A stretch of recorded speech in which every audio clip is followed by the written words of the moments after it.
എൻ്റെ പേര് മോളി മനോജ്. ഞാൻ കാഞ്ഞിരമറ്റത്തു നിന്ന് വരുന്നു. ഞാൻ 2018 ജൂലൈ 7 ഉടമ്പടി എടുത്തത്. കൊറോണയ്ക്ക് മുമ്പായിരുന്നു. അപ്പോൾ ഞാൻ ഉടമ്പടി എടുക്കുന്ന സമയത്ത് ഒരു വലിയ ക്രൈസിസിലായിരുന്നു. കാരണം എൻ്റെ ഹസ്ബൻഡിനെ ഒരാൾ പറ്റിച്ച് ഞങ്ങളുടെ വീടും സ്ഥലവും ഒരു 7.5 കോടി രൂപ മേടിച്ചുകൊണ്ട് അയാൾ മുങ്ങിപ്പോയി. ഹസ്ബൻഡാണെങ്കിൽ ഞാനൊരു ഗവൺമെൻറ് ഉദ്യോഗസ്ഥയായിരുന്നു. ഹസ്ബൻഡാണെങ്കിൽ സുഖമില്ലാതിരിക്കുന്ന ഒരു മനുഷ്യനും കൂടുതൽ ടെൻഷനും കൂടി. ഹസ്ബൻഡ് 2017 ഫെബ്രുവരിയിൽ അറ്റാക്ക് മൂലം മരിച്ചുപോയി. ഈ അവസ്ഥയിൽ ഞങ്ങളാകെ വളരെ പ്രതിസന്ധിയിലായി. എനിക്ക് 2 മക്കളായിരുന്നു. അവർ വിദ്യാഭ്യാസമൊക്കെ കഴിഞ്ഞ് നിൽക്കുന്നു, ഒരു ചെറിയ ജോലിയൊക്കെ ആയി നിൽക്കുന്നു. അങ്ങനെയുള്ള അവസ്ഥയിൽ എല്ലാവരും വിചാരിച്ചു ഇവരെന്ത് ചെയ്യും. പക്ഷേ അപ്പോൾ ഞാൻ അറിഞ്ഞു ഇങ്ങനെ കൃപാസനത്തിൽ മാതാവിൻ്റെ അടുത്ത് വന്ന് ഉടമ്പടി എടുക്കാൻ എന്നോട് പലരും പറഞ്ഞു. അത് പ്രകാരം ഞാൻ ഉടമ്പടി എടുത്ത് കഴിഞ്ഞപ്പോൾ പുതുക്കി 3 മാസം കഴിഞ്ഞപ്പോൾ എനിക്ക് അച്ഛനെ കാണാൻ പറ്റി. അച്ഛൻ മാതാവിൻ്റെ ഒരു കാശ് രൂപം തന്ന് വീട്ടിൽ കൊണ്ടുവയ്ക്കാൻ പറഞ്ഞു. അത് വെച്ച് 1 മാസത്തിനുള്ളിൽ തന്നെ ഈ സ്ഥലവും വീടും വിറ്റ് ഞങ്ങളുടെ കടം വിടാനും ഞങ്ങൾക്ക് വേണ്ട സാമ്പത്തിക പ്രതിസന്ധിയിൽ നിന്ന് മോചനം നേടാൻ പറ്റി. എൻ്റെ മക്കൾക്ക്, എൻ്റെ മോന് കാനഡയിൽ പോകാൻ പറ്റി. പിന്നെ ഞാൻ വിശ്വാസത്തിൽ എൻ്റെ മക്കളൊക്കെ അത്ര ഇതൊക്കെ കൂടി വന്നപ്പോൾ വിശ്വാസം കുറഞ്ഞു പോയി. പക്ഷേ അവർ കൂടുതൽ വിശ്വാസത്തിൽ വരാനും മൂത്ത മോന് വീണ്ടും ആദ്യം പുറത്ത് പോകുന്നില്ല എന്നൊക്കെ പറഞ്ഞെങ്കിലും പിന്നീട് അവന് പോകണമെന്ന് ആഗ്രഹം തോന്നിയപ്പോൾ കുറേ തടസ്സങ്ങളൊക്കെ ഉണ്ടായി. പക്ഷെ അവന് കഴിഞ്ഞ മാസം ജർമ്മനിക്ക് പോകാൻ പറ്റി. അങ്ങനെ മാതാവ് അതുപോലെ ഈ ഇടപെട്ടിരുന്ന ആൾക്കാർ കുറേ അനാവശ്യമായ കേസുകളുമൊക്കെ കൊടുത്തിരുന്നു. പക്ഷേ എല്ലാം ദൈവം ഇടപെട്ട് മാതാവിൻ്റെ മാധ്യസ്ഥതയിൽ എല്ലാം സാധിച്ചു തന്നു. എനിക്ക് എപ്പോഴും യെശയ്യാ 41:10 പ്രകാരം ഭയപ്പെടേണ്ട, ഞാൻ നിന്നോടുകൂടി ഉണ്ട്, സംഭ്രമിക്കേണ്ട, ഞാനാണ് എൻ്റെ ദൈവം, ഞാൻ നിന്നെ ശക്തിപ്പെടുത്തുകയും സഹായിക്കുകയും ചെയ്യും എന്ന ആ വചനം അമ്മയുടെ കൂടെ ഉണ്ടെന്നുള്ള ബോധ്യവും എനിക്കെപ്പോഴും ഉള്ളതുകൊണ്ട് ദൈവം ഒരു പ്രത്യേക ശക്തി തന്ന് എല്ലാ വിധത്തിലും ഞങ്ങളെ അനുഗ്രഹിച്ചു.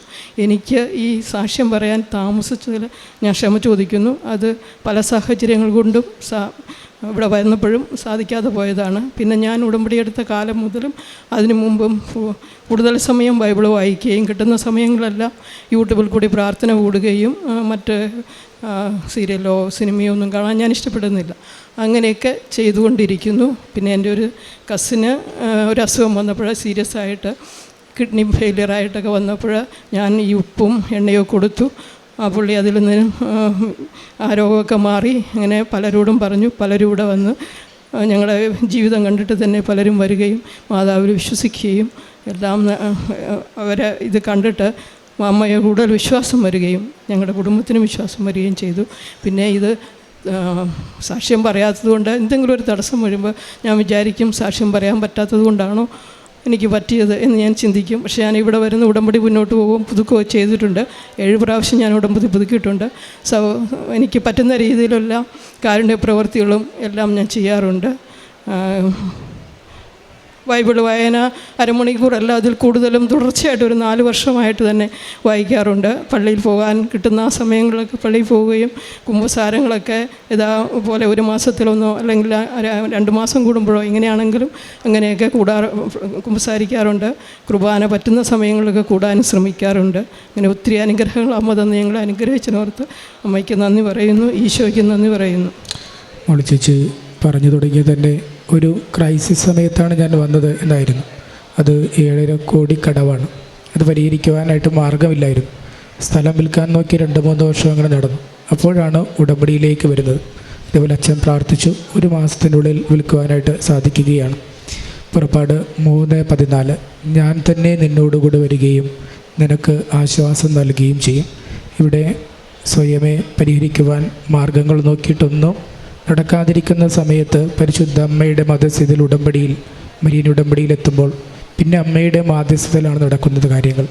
ദൈവം ഉടനടി ഇടപെട്ട് ആ വിഷയം പരിഹരിച്ചുകൊണ്ട് ഈ കുടുംബത്തെ ശാന്തമാക്കുകയാണ്. പരിശുദ്ധ അമ്മയിലൂടെ ദൈവം നൽകിയ അനുഗ്രഹങ്ങൾക്ക് കൈയടിച്ച് ദൈവത്തെ മഹത്വപ്പെടുത്താം. യേശുവേ നന്ദി, യേശുവേ സ്തോത്രം, യേശുവേ ആരാധന. അത്യപൂർവ ദൈവാനുഭവങ്ങൾ ഇനി നിങ്ങൾക്കും സ്വന്തം. ഈ യൂട്യൂബ് ചാനൽ ഇതുവരെ സബ്സ്ക്രൈബ് ചെയ്തിട്ടില്ലെങ്കിൽ ഇപ്പോൾ തന്നെ സബ്സ്ക്രൈബ് ചെയ്യുക. ഈ വീഡിയോ വീഡിയോ ഇപ്പോൾ തന്നെ നിങ്ങളുടെ സുഹൃത്തുക്കൾക്ക് ഷെയർ ചെയ്തുകൊണ്ട് കർത്താവിൻ്റെ പ്രേക്ഷിതരാകുക.